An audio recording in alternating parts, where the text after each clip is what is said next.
Unacademy. Let's crack it.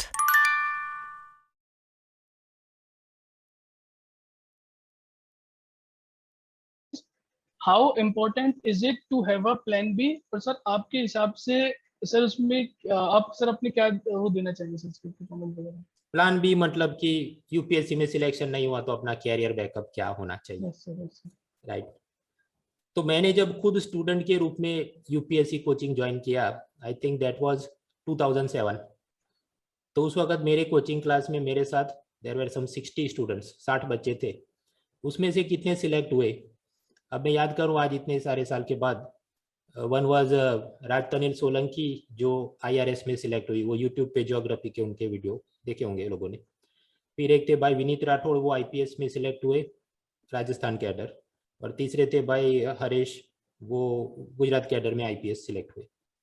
So out of a class of 60 student, only 3 manage to clear the UPSC over a period of time. ऐसा भी नहीं कि सब first attempt में, कुछ 2 attempt 3 attempt हुए।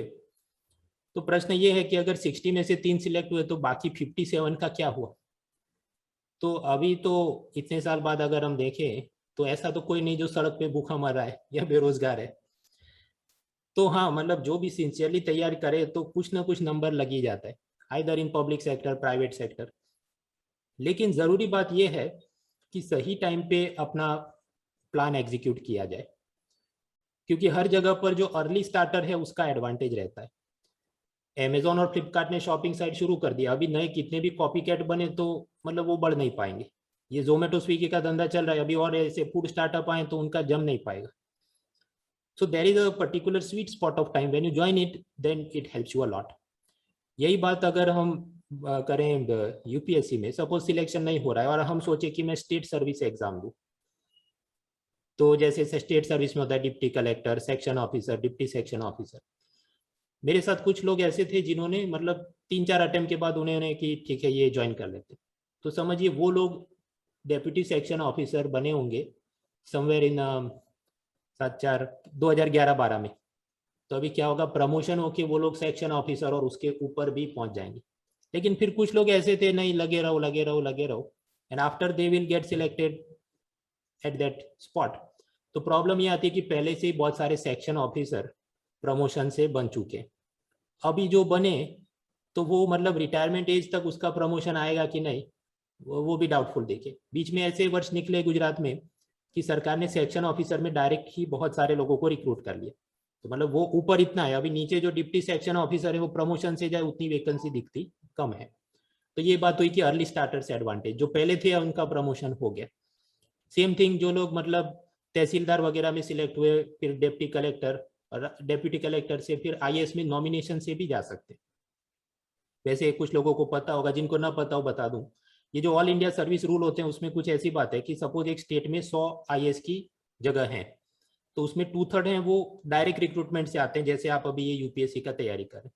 और जो 1/3 होते हैं वो ऐसे जो ये स्टेट सर्विस वाले होते हैं, डिप्टी कलेक्टर वगैरह, उनके नॉमिनेशन से जाते हैं।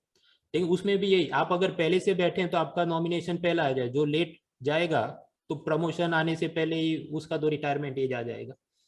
Same thing goes for police service also, DYSP वगैरह में जो स्टेट सर्विस में है, तो मतलब 14-15 साल में उनका आईपीएस नॉमिनेशन आ जाए कुछ स्टेट में। बट अगर आप खुद लेट एज में ज्वाइन होते हैं तो आपका रिटायरमेंट पहले होगा, आईपीएस आप बाद में। So all this factors need to be considered कि मुझे अपने कैटेगरी के हिसाब से जितने एज अटेम्प्ट मिलते हों, but what is my sweet spot, कि मैं इसके बाद वो एग्जीक्यूट कर लूंगा।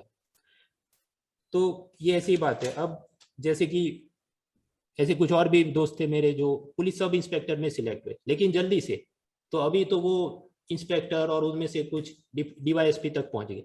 अभी जो लेट में मतलब 8 अटेम्प्ट के बाद मेरा नंबर नहीं लग रहा है ना, गो देयर, पन वो वही है, रिटायरमेंट एज तक नंबर नहीं लगे।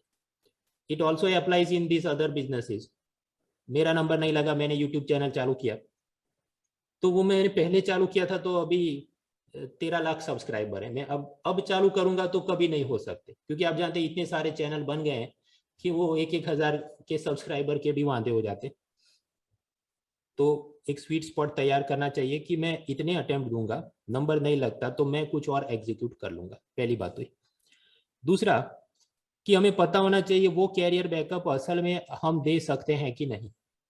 For example if you give CAT exam, अभी कैट एग्जाम में ऐसा है कि आप स्कोर भी बना ले, सपोज 96 99 परसेंटाइल, लेकिन उनके इंटरव्यू में कुछ IIM में ये सिस्टम होता है, पोस्ट ग्रेजुएशन किया है कि नहीं तो +2 मार्क्स सपोज दे देंगे, जॉब एक्सपीरियंस है कि नहीं +3 मार्क्स दे देंगे, ऐसा प्रोफाइल बेस्ड स्कोर सिस्टम रहता है। So if you don't have those things then again you are at disadvantage. तो फिर सोच के चलना चाहिए, अच्छा तो मैं ये अपना जो भी पब्लिक एडमिनिस्ट्रेशन सोशियोलॉजी ऑप्शनल है उसका जो भी पोस्ट ग्रेजुएशन वाला कोर्स है वो मैं पैरेलल करके रखूँ इन्वेस्टमेंट, तो 3 साल बाद अगर मैं इधर फेल भी हो जाऊं तो वहां जाऊं तो मुझे पोस्ट ग्रेजुएशन के प्रोफाइल स्कोर में +2 मार्क्स मिले। So that also needs to be factored in. उसी तरह सपोज RBI ऑफिसर्स एग्जाम, तो वहां पर ये बात है कि आई थिंक मिनिमम 60 या 55% ग्रेजुएशन में हो तो ही अप्लाई कर सकता है। तो जो लोग कॉलेज की एग्जाम में ठीक से ध्यान नहीं देते UPSC के चक्कर में, at that time they can not execute that. So you need to be cognizant of all those things and then you decide okay these are 3-4 things that I have to do. कुछ लोग सोचते हैं ठीक है मेरा number नहीं, मैं bank का एग्जाम दे दूंगा, पर उसके लिए एप्टीट्यूड में आपने मेहनत की है कि नहीं, CSET पेपर 2 में जो अच्छा परफॉर्म नहीं करे तो उधर वो क्या कर पाएगा।